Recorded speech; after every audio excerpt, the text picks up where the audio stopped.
ये चल चल रहा है।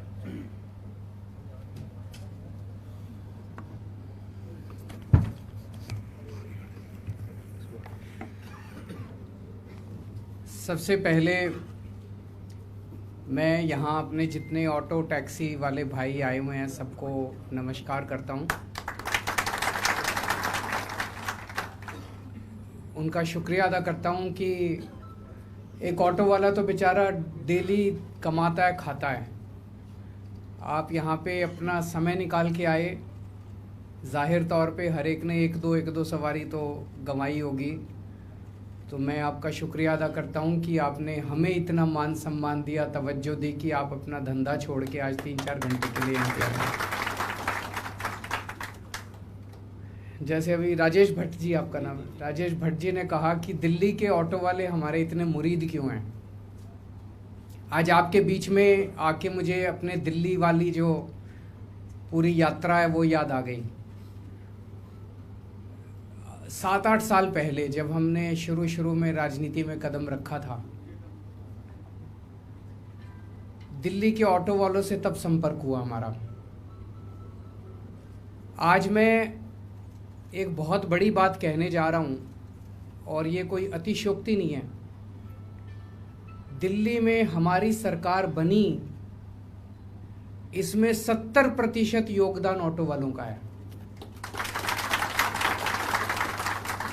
ये मैं कोई झूठ नहीं बोल रहा, आपको खुश करने के लिए नहीं कह रहा, मैं अभी बताऊंगा कैसे है। 70% योगदान ऑटो वालों का है। यहाँ का मुझे नहीं पता, लेकिन दिल्ली में उस वक्त ऑटो वालों को लोग बड़ी नफरत की नज़रों से देखते थे। कहते थे ऑटो माफिया, ऑटो वाला मीटर से नहीं चलता, ऑटो वाला ज़्यादा ओवर चार्जिंग करता है, ऑटो वाले माफिया हैं, ऑटो वाले ये हैं, ऑटो वाले ये, इस तरह की बातें ऑटो वालों के लिए कही जाती थी। जब मैंने ऑटो वालों से बात करनी चालू की तो कुछ लोगों ने कहा, देखो अगर तुम इनका साथ दोगे तो सारी जनता तुम्हारे खिलाफ हो जाएगी, जनता इनको नहीं चाहती, ये लोग जनता को लूटते हैं, तो तुम इनसे बात मत करो। जब मैंने बात की और सारे सिस्टम का पता चला, एक ऑटो वाला सवेरे से शाम तक पुलिस वाले को भी पैसे देता है, सरकारी विभाग के ट्रांसपोर्ट डिपार्टमेंट को भी पैसे देता है, आरटीओ वाले को भी पैसे देता है, पता नहीं कितने लोगों को पैसे देने पड़ते हैं। और जब किराया बढ़ाने की बात आती है तो कोई सरकार उनका किराया नहीं बढ़ाती। कानून इतने मुश्किल बना रखे हैं, इतने मुश्किल बना रखे हैं कि कोई ऑटो वाला बेचारा चाह के भी ईमानदारी से काम नहीं कर सकता। फिर जब वो कहाँ से निकालेगा पैसा, वो फिर सवारी से 2-4 रुपये एक्स्ट्रा ले लेता है। तो मैंने रामलीला मैदान में एक दिन सारे ऑटो वालों की मीटिंग बुलाई। मैंने कहा मैं तुम्हारे साथ खड़ा हूँ, और आज मैं दिल्ली की जनता को अपील करना चाहता हूँ कि अगर ये ऑटो वाले माफिया होते तो आज इनके बड़े बड़े महल होते। इन्होंने जितना भी, आप कहते हो ये लूटते हैं, जितना भी इन्होंने लूटा वो सारा लूट मार करके भी ये बेचारे झुग्गी में रहते हैं। तो माफिया ऑटो वाले नहीं हैं, माफिया ये नेता हैं, माफिया ये पार्टियां हैं, जिन्होंने जानबूझ के सिस्टम बना रखा है कि ऑटो वाले को बेचारा अपनी ईमानदारी के साथ सुख चैन से जिंदगी नहीं जीत सकता। माफिया कौन है? माफिया वो लोग हैं जिन्होंने सड़कों के और पता नहीं किस किस चीज़ के अंदर हजारों करोड़ रुपए के पैसे कमा लिए, अपने प्राइवेट जेट रख लिए, अपने बड़े बड़े महल बना लिए, बड़ी बड़ी गाड़ियां बना ली। माफिया वो हैं या माफिया हमारे बेचारे ऑटो वाले हैं जिनकी जो अपनी 2 जून की रोटी कमाने के लिए तड़पता रहता है बेचारा। तो मैंने वहाँ पे जब दिल्ली की जनता को कहा, मैंने कहा एक बार हमको जिता दो, ऐसा सिस्टम बनाऊंगा कि सारी दिल्ली की जनता ऑटो वालों से प्यार करने लगेगी। आज आप दिल्ली चले जाओ, अब दिल्ली में कोई ऑटो वाला, कोई दिल्ली की जनता ऑटो वालों के लिए कुछ बुरा भला नहीं कहती। ऑटो वाला दिल्ली के लोगों को प्यार करता है, उनको इज्जत देता है, और दिल्ली की जनता ऑटो वालों को इज्जत देती है। सारे मीटर से चलते हैं, सारे अच्छा चलते हैं, सारे ईमानदारी से कमाते हैं। क्यों? हमने सारा सिस्टम बदल दिया ऑटो का। जितने उलट सुलट कानून इन्होंने बना रखे थे जिसकी वजह से इनसे पैसे लिए जाते थे, वो सारे कानून बदल दिए, सारा सिस्टम ठीक कर दिया। हम लोगों ने किराए बढ़ा दिए, जितना ऑटो वालों किराया कमेटी बनाई, उस किराया कमेटी में ज़्यादा ऑटो वाले थे, 2-4 अफसर थे। ऑटो वाले ने खुद बैठ के अपना, भाई ऑटो वाले भी जब बैठेंगे अनाप शनाप किराया थोड़ी बढ़ाएंगे, अनाप शनाप किराया बढ़ा देंगे तो सवारी मिलनी बंद हो जाएगी। तो जब ऑटो वाले अपना किराया तय करते हैं तो वो ये देखते हैं कि देखो जी अगर हमने ज़्यादा बढ़ा दिया तो फिर वो टैक्सी से ज़्यादा हो जाएगा, फिर लोग हमारे आना बंद कर देंगे, सारा देखते हैं ऑटो वाले, इतना सरकार नहीं देखती। तो ऑटो वालों ने खुद अपना किराया बनाया और आज सारी दिल्ली की जनता भी खुश है और ऑटो वाले भी खुश हैं। आज दिल्ली के ऑटो वाले मेरे को अपना भाई मानते हैं, छोटा भाई मानते हैं, और कई ऑटो वालों के पास मेरा डायरेक्ट नंबर है, फ़ोन नंबर। मेरे ख्याल से भारत के इतिहास में अकेला मुख्यमंत्री होगा जिसको कोई ऑटो वाला सीधे SMS करके कह सकता है जी मेरे को ये परेशानी हो रही है, मेरा काम करा दो। अभी थोड़े दिन पहले हमने कई सारे ऑटो वालों के ऊपर जो चार्जेस लगते हैं वो भी फ्री कर दिए। जैसे फिटनेस कराते हो ना साल में एक बारी, फिटनेस चार्ज लगता है, बहुत ज़्यादा था, ऑटो वाले आए तो हमने वो माफ़ कर दिया। अब दिल्ली सरकार देती है और फिटनेस का एक फेसलेस सर्विस करी है। फेसलेस सर्विस मतलब जैसे अभी एक भाई ने कहा जी RTO में बहुत पैसे लगते हैं, तो अब आपको RTO जाने की ज़रूरत नहीं है, ऑनलाइन कर दिया सब कुछ। आप ऑनलाइन सारा कुछ, सब कुछ, एक फिटनेस छोड़ के, फिटनेस में तो अपनी गाड़ी ले जानी पड़ती है, फिटनेस छोड़ के बाकी सारी चीज़ें आप ऑनलाइन कर सकते हो। किसी RTO दफ्तर में आपको जाने की ज़रूरत नहीं, कोई दलाल पकड़ने की ज़रूरत नहीं, कोई लाइनों में लगने की ज़रूरत नहीं, सब कुछ ऑनलाइन हो गया।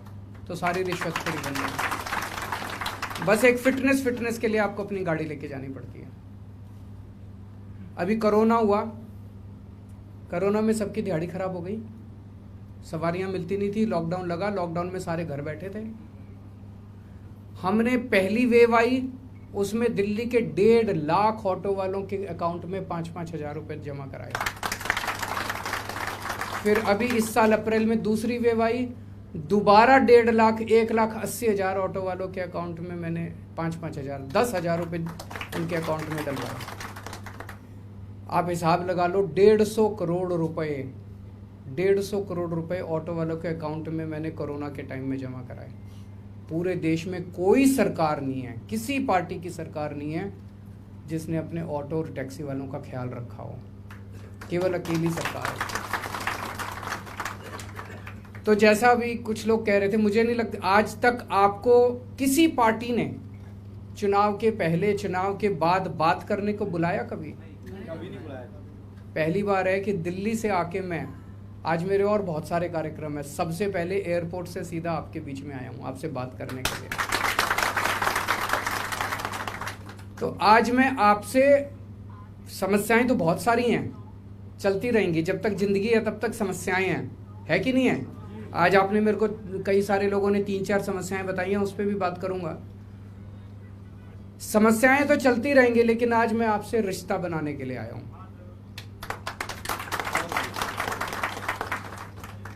आपको गले लगा के आपका भाई बनने के लिए आया हूं। बनाओगे भाई? जोर से बताओ। तो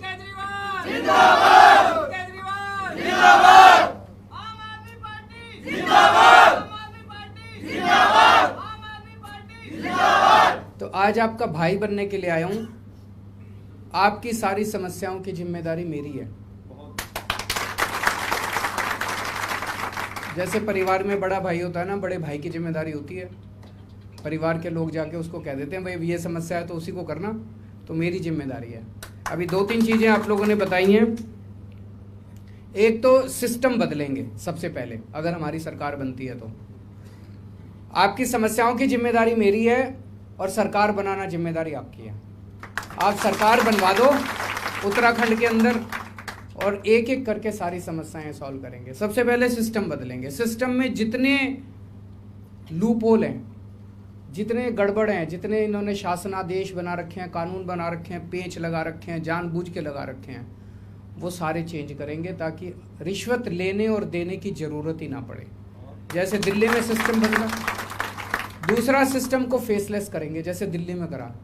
अब मैं हवा में बात कर रहा होता तो अलग बात थी, दिल्ली में लागू करके आया हूँ और दिल्ली में आपको मैं चैलेंज कर रहा हूँ, किसी भी ऑटो वाले को फ़ोन कर लेना और फ़ोन करके पूछ लेना भाई केजरीवाल कैसा काम कर रहा है। अगर वो तारीफ ना करे तो मेरे को वोट ना देना उत्तराखंड में। सही है कि नहीं है? तो एक फेसलेस सर्विस करेंगे जैसे दिल्ली में करी है, कि कहीं किसी दफ्तर में जाने की जरूरत नहीं, किसी के पास जाने की जरूरत नहीं, और साल में एक बार फिटनेस करा के आ जाना, बाकी सारा ऑनलाइन होगा। और जिन लोगों को ऑनलाइन नहीं करना आता, वहाँ पे दिल्ली में हमने एक ऑटो वालों के लिए एक नंबर दे दिया, उस नंबर पे फ़ोन कर दो, दिल्ली सरकार का एक कर्मचारी आपके घर आके काम कर जाता है। या तो किसी पढ़े लिखे से ऑनलाइन करा लो, अपने बच्चों से ऑनलाइन करा लो, ऑनलाइन नहीं करना आता, उस नंबर पे फ़ोन कर दो, वो आपसे अपॉइंटमेंट लेके आपके घर आता है आपके काम करने के लिए, आपके घर आके काम करके जाता है। तीसरी चीज, अगर किसी की भी एक्सीडेंट होता है, उसके सारे इलाज का खर्च सरकार देगी, आपको कोई खर्च देने, बेस्ट से बेस्ट आपका इलाज कराया जाएगा। तो एक भाई ने कहा कि इंश्योरेंस से भी बड़ी चीज है। दिल्ली में हमने सारे दिल्ली के 2 करोड़ लोगों का सारा इलाज मुफ्त कर दिया है। किसी भी दिल्ली के किसी भी नागरिक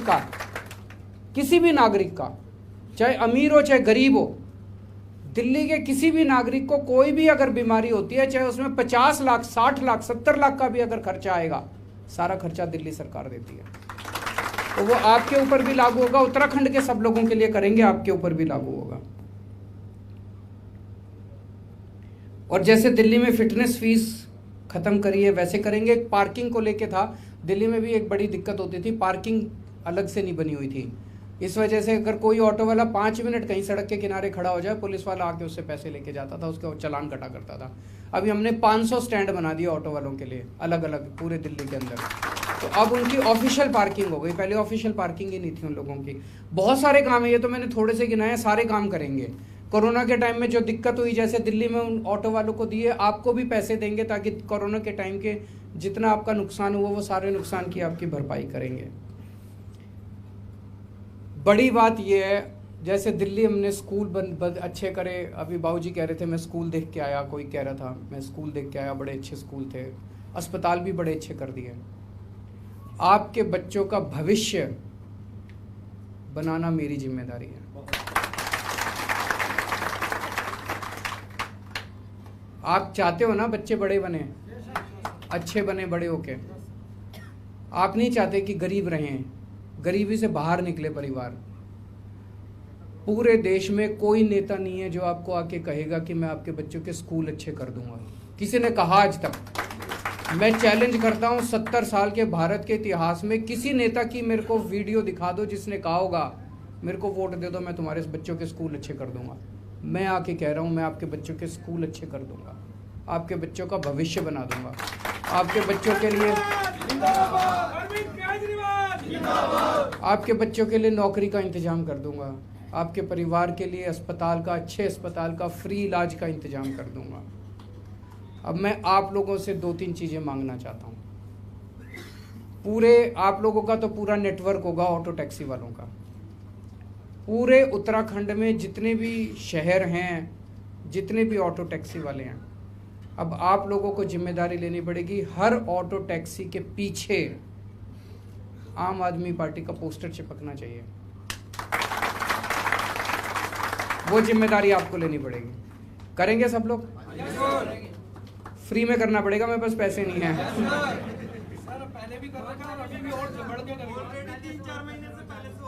बहुत अच्छा है। तो एक तो पोस्टर, और दूसरा जैसे एक भाई साहब ने कहा, जितनी सवारी बैठती हैं सारी सवारियों को आपको, एक सवारी आधा घंटा 15 मिनट 1 घंटा बैठती है, उसको बात करके आपको आम आदमी पार्टी को वोट देने के लिए कन्विंस करना है। मंजूर है? तो ये 2 चीज़ आपसे मांग रहा हूँ। उत्तराखंड में सरकार बनवा दो, बाकी सारी जिम्मेदारी मेरी है। आपसे केवल एक चीज़ मांग रहा हूँ, एक मौका दे दो। दिल्ली वालों से भी मैंने यही कहा था, मैंने कहा एक मौका दे दो, काम ना करूँ तो अगली बार वोट मत देना। अभी जो पिछला चुनाव हुआ 2015 में, हम अपना 2014 में पहला चुनाव लड़े, 2015 में दूसरा चुनाव लड़े, और 2020 में अभी जब हम चुनाव लड़े, तो 2020 में मैंने स्टेटमेंट दिया था दिल्ली में कि अगर मैंने काम नहीं किया हो तो मेरे को वोट मत देना। किसी की हिम्मत नहीं होती चुनाव के पहले इतना बड़ा बात करनी। आज आपको कह रहा हूँ, एक मौका दे के देखो। आपने बीजेपी वालों की भी 3-4 बार सरकार बनाई, कांग्रेस वालों की भी 3-4 बार सरकार बनाई। एक मौका आम आदमी पार्टी को देखो, उसके बाद मैं चैलेंज करता हूँ, दूसरी पार्टियों को वोट देना बंद कर दोगे आप लोग उसके बाद।